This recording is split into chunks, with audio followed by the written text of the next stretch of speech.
ഇനി ഇവിടെ ചോറും കറിയും വെക്കുന്നത് എങ്ങനെയാണെന്ന് എനിക്ക് ഒന്ന് കാണണം. ഭദ്രകാളി, സ്വന്തം ഭർത്താവ് പട്ടിണി കിടന്ന് ചാവണമെന്ന് അവന്റെ ആശ. അല്ലടി, നിന്നെ കൊന്നിട്ട് ഞാനും ചാവുള്ളൂ.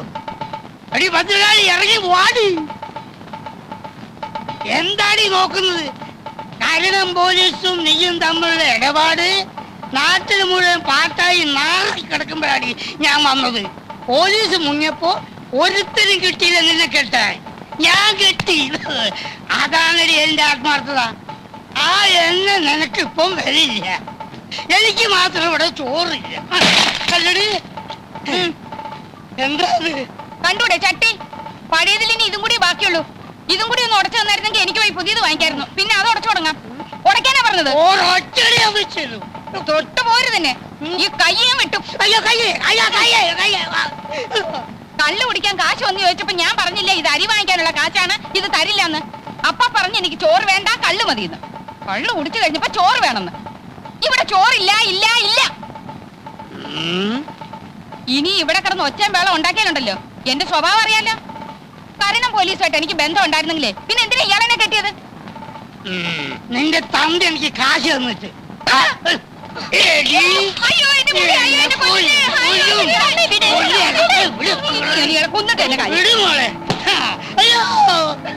അവളെ വിടടി, എന്നെ കൊല്ലട്ടെ. ഞാൻ ചത്താ അവക്ക് കരുണം പോലീസില്ലേ? പിള്ളേരുടെ മുമ്പിൽ വെച്ച് തോന്നിയാസം പറയരുതെന്ന് ഞാൻ പറഞ്ഞിട്ടില്ലേ? കരുണം പോലീസുമായിട്ട് എനിക്ക് ബന്ധം ഉണ്ടായിരുന്നെന്ന് തന്നെ കൂട്ടിക്കോളൂ. നിങ്ങളുടെ ആദ്യ ഭാര്യ പതിവ്രത ആയിരുന്നല്ലോ. എന്നിട്ട് എന്തേ അവളൊരു ലോക കള്ളനെ പറ്റൂ? മുട്ടയെന്ന് വിരിയുന്നതിന് മുമ്പ് ജയിലിൽ കിടന്നില്ലേ? ഇപ്പോഴും ആളുകളെ പറ്റിച്ച് നടക്കില്ലേ?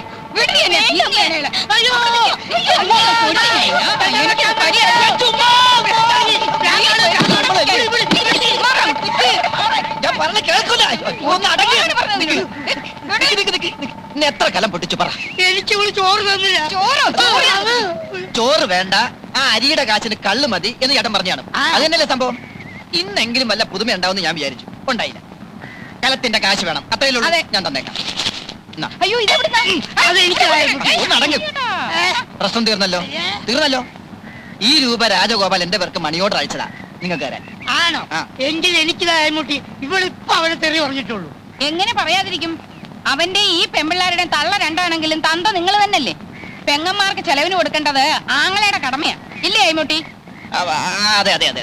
കൊല്ലിഞ്ഞ എന്തായാലും നോക്കിയിരിക്കുന്നു. കേൾപ്പടി കാഴ്ച കാണാൻ വന്ന് നിൽക്കുന്നു. ഈ പണം അവൻ എന്റെ പേർക്ക് അയക്കാൻ എന്താ കാരണം? എന്താ ഇവിടുത്തെ മേൽവിലാസം അറിഞ്ഞൂടെ? എന്തോ എനിക്കറിഞ്ഞൂടാ. അവൻ എവിടെയാ ഉള്ളത്? ആരെയാ ഇപ്പൊ അവൻ പറ്റിച്ചോണ്ടിരിക്കുന്നത്? എനിക്കൊന്നും അറിഞ്ഞൂടാ എന്റെ പടച്ചോനെ. നീ അവനെ കണ്ടു. ഈ പണം നിന്റെ കയ്യിൽ അവൻ നേരിട്ട് തന്നാന്ന് ഞാൻ പറയും. അല്ലെന്ന് ഞാൻ പറയുന്നു. ശരി ശരി, അല്ലെങ്കിൽ മോനെ ഒരു 50 രൂപ എനിക്ക് താടാ. 50 രൂപ പോയിട്ട് 10ന്റെ പൈസ എന്റെ കയ്യിലില്ല. ഇല്ലെങ്കിൽ വേണ്ട, വാ നമുക്ക് ചായ കുടിച്ചിട്ട് പോകാം. വേണ്ട, ഞാനിപ്പോ ചായ കുടിച്ചാണ്. ഞാൻ ചായ കുടിച്ചാണെന്ന്. ആ ശരി, അത് അവിടെയുള്ള കുടിച്ചു. ഞാനിപ്പോ കുടിച്ചാ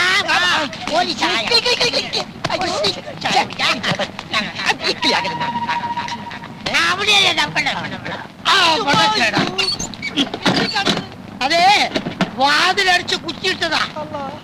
നിനക്കറിയാം അവൻ എവിടെയാ ഉള്ളത്. അവൻ കാശുണ്ടാക്കുന്നുണ്ടെന്നുള്ളതും എനിക്ക് മനസ്സിലായി. അവനെ കാണിച്ചു തരാതെ നിന്നെ ഇവിടുന്ന് പുറത്തു വിടുന്ന പ്രശ്നമല്ലേ ആയിമുട്ടി പറ്റി. അവനെ കേടാ. എനിക്ക് ആ അഡ്വാൻസ് കിട്ടിയ വളരെ നന്നായിരുന്നു. പറഞ്ഞിരുന്ന സമയം കഴിഞ്ഞിരിക്കുക. അതെ ഡോക്ടറെ, ഞാനേ വളരെ പ്രധാനപ്പെട്ട കാര്യം പറയാനാ വന്നത്. അഡ്വാൻസ് എന്തിനാ? ഞാൻ ഈ ആശുപത്രി എന്നെ എഴുതി അങ്ങോട്ട് തരുമല്ലോ. ആശുപത്രി കിട്ടിയിട്ട് എനിക്ക് എന്താ കാര്യം? അതെ, അതെന്താണെന്ന് വെച്ചാൽ ഞാൻ പറഞ്ഞുതരാമെന്നേ. ഡോക്ടർക്ക് ഇപ്പൊ ഈ നാട്ടിൽ എന്താ പേരെന്ന് അറിയുവോ? എന്റെ മോൾ ഒരു ദിവസം ലണ്ടനിൽ ഫോൺ ചെയ്ത് ചോദിക്കുക, അച്ഛാ നമ്മുടെ ആശുപത്രി മിടുക്കന് സുന്ദരമായ ഡോക്ടർ എത്തിയെന്ന് കേട്ടത് ശരിയാണോ എന്ന്. ഞാൻ പറഞ്ഞു ശരിയാണെന്ന്. അവക്ക് ഭയങ്കര സന്തോഷമായിപ്പോയി. അതായത് ഡോക്ടറിന്റെ പേര് ലണ്ടൻ വരെ എത്തിയിരിക്കുന്നു. ആരോ ഇവിടുന്ന് ഊമക്കത്തെഴുതി അറിയിച്ചതാവും. ഇനിയും കുറച്ചു കാലം കൂടി ഞാനിവിടെ നിൽക്കേണ്ടി വന്നാൽ ലണ്ടൻ മാത്രമല്ല ലോകം മുഴുവൻ ഞാൻ അറിയപ്പെടും. അതാണ് എന്റെ അവസ്ഥ. അറിയപ്പെടണം. അതിൽ ഏറ്റവും കൂടുതൽ സന്തോഷിക്കുന്നത് ഞാനായിരിക്കും. എന്റെ മോള് ലണ്ടനിൽ എന്ത് ചെയ്യുന്നു എന്ന് ഡോക്ടർ ചോദിച്ചില്ല. മകളവിടെ എന്തൊക്കെ ചെയ്തു കൂട്ടുന്നു എന്ന് ഇവിടെ ഇരുന്നുകൊണ്ട് നിങ്ങൾക്ക് പറയാൻ പറ്റില്ലല്ലോ, അതുകൊണ്ട് ചോദിച്ചില്ലെന്നേ ഉള്ളൂ. അവളവിടെ FRCS പഠിക്കുകയാണ്. വളരെ സന്തോഷം. ഞാനൊരു ശുദ്ധ മനസ്കനാണേ. ഞാൻ അതിലും ശുദ്ധ മനസ്കനാ. അല്ല, അതെനിക്കറിയാം. അതുകൊണ്ട് തന്നെ നമ്മൾ തമ്മിൽ വളച്ചുകെട്ടി സംസാരത്തിന്റെ ആവശ്യമില്ല. ഡോക്ടറിന്റെ മരുമോനായി കാണാൻ ഞാൻ ആഗ്രഹിക്കുന്നു. എനിക്കാകെ ഒരു മകളേ ഉള്ളൂ. അവളെ സുരക്ഷിതമായ കയ്യിലേൽപ്പിച്ചാൽ. എന്റെ കൈ വളരെ സുരക്ഷിതമായ കൈയാണ്. പക്ഷേ ഒരു പക്ഷമില്ല ഡോക്ടർ, ഞാൻ തീരുമാനിച്ചു കഴിഞ്ഞു. എനിക്ക് അഡ്വാൻസ് പെട്ടെന്ന് കിട്ടിയിരുന്നെങ്കിൽ. ഇല്ല, ഇനി നമ്മൾ തമ്മിൽ അഡ്വാൻസും ഇല്ല, ശമ്പളവും ഇല്ല. എന്റെ മോളെയും അതോടൊപ്പം ഈ ആശുപത്രിയും കൂടി അങ്ങോട്ട് ഏൽപ്പിക്കുക. അതല്ല, ഒന്നും പറയണ്ട, ഒന്നും പറയണ്ട, ഒന്നും പറയാൻ ഞാൻ സമ്മതിക്കത്തില്ല. ഒന്നും പറയണ്ട. ഭഗവാനെ, ഒടുവിൽ അഡ്വാൻസും ഇല്ലാണ്ടായോ? ഡോക്ടർ, എന്താണോ? ഡോക്ടർ അച്ഛനമ്മയും വന്നിരിക്കുന്നു. ഡോക്ടറിന്റെ അച്ഛനും. നോക്കെത്താ ദൂരം വരെ ഒരു പാടം, പിന്നെ തെങ്ങുന്തോപ്പ്, റബ്ബർ, ചുക്ക്, കുരുമുളക്, ഏലം ഇതെല്ലാം വിറ്റിട്ടാണ് ഇവനെ പഠിപ്പിച്ചത്. കോഴിക്കോട് പഠിച്ചു കഴിഞ്ഞപ്പോ അവൻ പറഞ്ഞു എറണാകുളത്ത് പഠിക്കണം, പിന്നെ പറഞ്ഞു തൃശ്ശൂര് പഠിക്കണം, പിന്നെ കണ്ണൂര്, കോട്ടയം, കാഞ്ഞിരപ്പള്ളി, അങ്ങനെ കാസർഗോഡ് തൊട്ട് കന്യാകുമാരി വരെയുള്ള സ്ഥലത്ത് ഞങ്ങൾ അവനെ പഠിപ്പിച്ചു. ഇതും കഴിഞ്ഞപ്പോ പറയാണ് എന്തോ ഒരു പാല്, എന്ത് പാല്? മണിപ്പാല്. ഞാൻ പറഞ്ഞോളാം, എനിക്കറിയാം, ഇടയ്ക്ക് കയറി പറയരുത്. എന്താണ്? മണിപ്പാലി പഠിക്കണം. ആ സമയത്താണ് നമ്മൾ ആ റബ്ബർ എസ്റ്റേറ്റ് വിറ്റത്. 27 ഏക്കറല്ല, അമരാവതിയിലുള്ള 30 ഏക്കർ. ആര് നോക്കണം എവിടേക്ക് കിടക്കണം? എന്ത് വിറ്റാലെന്താ, ഒന്നും പാഴായി പോയിട്ടില്ലല്ലോ. റബ്ബറും തെങ്ങും ഒക്കെ ഇനി ഇഷ്ടം പോലെ വാങ്ങിക്കാമല്ലോ. എല്ലാരും ഉണ്ടല്ലോ. മമ്മി എന്തൊക്കെയുണ്ട് വിശേഷം? ഡാഡി എവിടെ? ഡാഡി അങ്ങ് ഒത്തിരി ക്ഷീണിച്ചു പോയല്ലോ. ആളെ കണ്ടിട്ട് മനസ്സിലായില്ല. സുമേ, ലതേ, അയ്മുട്ടി. ഞങ്ങളെയൊന്നും ഓർക്കുന്നില്ല. ഒരു എഴുത്തുമില്ല, ഒരു ഫോൺ പോലും ചെയ്യാറുമില്ല. ഡോക്ടർക്ക് എവിടാ ഇതിനൊക്കെ സമയം? മമ്മി, ഡാഡി, ഇത് ആശുപത്രി ഓണർ കുമാരൻ തമ്പി. മാധവൻ തമ്പി. ഓ, മാധവൻ തമ്പി. ഞങ്ങൾ വേണ്ടതുപോലെ പരിചയപ്പെട്ടു. ഡോക്ടർ ഡ്യൂട്ടിയിലല്ലേ, ഇവരുടെ കാര്യം ഞാൻ നോക്കിക്കോളാം. അത് വേണ്ട, അവർക്ക് പോകാൻ തിരക്ക് കാണും. തിരക്കില്ല, ഞങ്ങൾക്ക് ഒരു തിരക്കുമില്ല. അപ്പോഴോ? അയ്മുട്ടി, ഇറങ്ങാൻ നേരത്തെ കാറ് കേടായി, പിന്നെ ഞങ്ങൾ ലോറിയിൽ അല്ല ബസ്സിലാവുന്നത്. ഡോക്ടറെ, എല്ലാം ഒരു നിമിത്തമായിട്ടാ എനിക്ക് തോന്നുന്നത്. അല്ലെങ്കിൽ തന്നെ ഡാഡിയും മമ്മി ഇന്ന് ഇവിടെ എത്തിച്ചേരുവോ? വന്നാട്ടെ, ഞാൻ അവരെ വീട്ടിലേക്ക് കൊണ്ടുപോകാം. അത് വേണ്ട, ഒന്നും പറയണ്ട, ഒന്നും പറയണ്ട. വന്നാട്ടെ, നമുക്ക് വൈകിട്ട് കാണാം. ഞാൻ പറഞ്ഞു. ചേച്ചി, മക്കളെ കയറി. മോനെ, നീ വേഗം പറഞ്ഞേ. എന്നെ പിടിച്ചൊരു മുറിക്കകത്തിട്ട് പൂട്ടി. കഞ്ഞിവെള്ളം പോലും തന്നില്ല. ഒടുക്കം അലക്കമ്പരിൽ നിന്ന് വാടക കൂടെ തുണി ഒപ്പിച്ചു. എനിക്ക് വേറെ നിവൃത്തി ഉണ്ടായില്ല രാജഗോപാല. സാരമില്ല, ഇന്നുകൊണ്ടെല്ലാം തീരുമല്ലോ.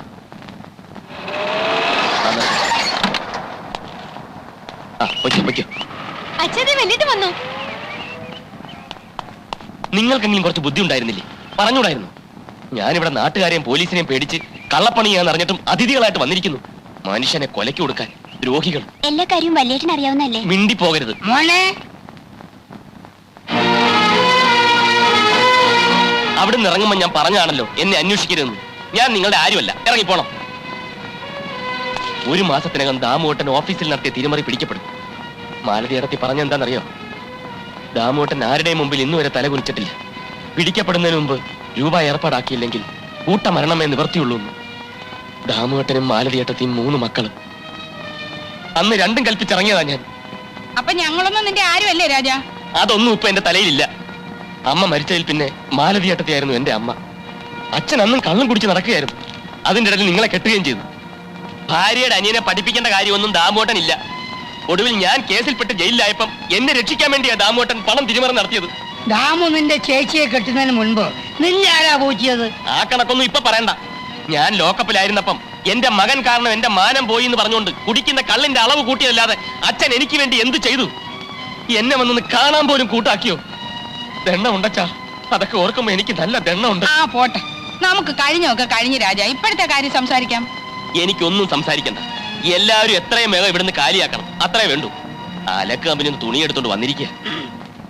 എന്തൊക്കെ ആയാലും ഞാൻ നിന്റെ അച്ഛനല്ലാന്ന് നിനക്ക് പറയാൻ പറ്റുമോ? നിന്റെ എല്ലാ കാര്യങ്ങളും ഉത്തരവാദിത്തോടു കൂടി ചെയ്യാൻ എനിക്കല്ല മറ്റാർക്കട മോശം. എന്റെ എന്ത് കാര്യം? അങ്ങനെ ചോദിക്ക്. ഞങ്ങളെല്ലാം സംസാരിച്ചു. നിന്റെ തമ്പി സാറിന്റെ മോളുടെയും കല്യാണം ഞങ്ങൾ അങ്ങോട്ട് ഉറപ്പിച്ചു. നിങ്ങൾക്കൊന്നും നാണവും മാനവും അല്പം പോലും ഇല്ലേ? ലണ്ടനിൽ നിന്ന് FRCS പാസ്സായ ഒരു പെൺകുട്ടിയെ വ്യാജ ഡോക്ടറായ ഞാൻ കല്യാണം കഴിക്കാനോ? എന്താ നിങ്ങളുടെയൊക്കെ ധാരണ? അഡ്വാൻസ് എന്ന് പറഞ്ഞൊരു തുക കയ്യിൽ കിട്ടിയാൽ ആ നിമിഷം ഞാൻ ഇവിടെ സ്ഥലം വിടും, അറിയൂ. ഞാൻ എന്തൊക്കെയോ കണക്ക് കൂട്ടി. അങ്ങേര് തരുന്ന സ്ത്രീധന തുക കൊണ്ട് എന്റെ കൊച്ചുങ്ങൾക്കും ഒരു മേൽഗതി ഉണ്ടാവുമല്ലോ എന്ന് ആശിച്ചു. ഇതിനൊന്നും കൂട്ടു നിൽക്കാൻ എന്നെ കിട്ടില്ല. ശരിയാ രാജ, ലതേ സുമേ നിന്റെ ആരും അല്ലല്ലോ. അവരെ പ്രസവിച്ച ഞാനായി പോയില്ലേ? അതൊന്നും പറയണ്ട, അങ്ങനെയൊന്നും ഞാൻ ചിന്തിച്ചിട്ടേ ഇല്ല. നീ ചിന്തിച്ചു. ചിന്തിച്ചെങ്കിൽ ചിന്തിച്ച് ഇപ്പൊ എന്താ വേണ്ടത്? ഏതായാലും നീ ഈ കള്ളവേഷം കെട്ടി, എങ്കിൽ പിന്നെ അത് മുഴുവനായിട്ട് അങ്ങോട്ട് ആടിക്കൂടെ നിനക്ക്? ഈ സ്ത്രീധന തുക കിട്ടിയ മാലതിയുടെ പ്രശ്നവും നിന്റെ ഈ അനിയത്തിമാരുടെ പ്രശ്നം എല്ലാം അങ്ങോട്ട് പരിഹരിച്ചൂടെ രാജ? സ്ത്രീധന തുക വാങ്ങിച്ച് ആരാ കെട്ടുന്നത്? അച്ഛനാണോ? അവർക്ക് എന്നല്ലല്ലോ ആവശ്യം, ഇഷ്ടം പോലെ പണമുള്ള പാർട്ടീസ് അല്ലേ. എടോ കെട്ടുന്നില്ലെങ്കിൽ കെട്ടണ്ട. കെട്ടാന്ന് പറഞ്ഞാൽ കാശ് ഇങ്ങോട്ട് കൈക്കിലാക്കിയ അതിപ്പോ നീ ചെയ്യുന്നതിനേക്കാൾ വലിയ രക്ഷമൊന്നുമല്ലല്ലോ. സത്യമായിട്ട് അച്ഛൻ എന്റെ അച്ഛൻ തന്നെ. അങ്ങനെ വല്ല മോഹവും മനസ്സിലുണ്ടെങ്കിൽ അതിപ്പോഴേ നുള്ളി കളഞ്ഞേക്ക്. ഏതായാലും ഞങ്ങൾ നാളെ നാട്ടിലേക്ക് പോവാ. അവിടെ ചെന്നിട്ട് പെമ്പിള്ളേരുടെ കല്യാണ കാര്യം നിശ്ചയിക്കും. നീ കല്യാണത്തിന് സമ്മതിച്ചേ പറ്റൂ. മടുത്തു വല്യേട്ടാ. കാര്യം നമ്മുടെ അച്ഛനും അമ്മയും ഒക്കെ തന്നെ. പക്ഷേ ഏത് രീതിയിലും പണം കിട്ടണമെന്നുള്ള ചിന്തയെ അവർക്കുള്ളൂ. എന്തായാലും വല്യേട്ടൻ ഞങ്ങൾക്ക് വേണ്ടി ഒരു തെറ്റും ചെയ്യണ്ട. എന്തും അനുഭവിക്കാൻ ഞങ്ങൾ തയ്യാറാണ്. വേണ്ട, എല്ലാവരും എന്റെ നെഞ്ചിൽ ചവിട്ടി രക്ഷപ്പെട്ടുകൊള്ളു. ഇനി FRCS കാരിയുടെ ഭർത്താവുക. ഭഗവാനെ, ഇതെവിടെ ചെന്ന്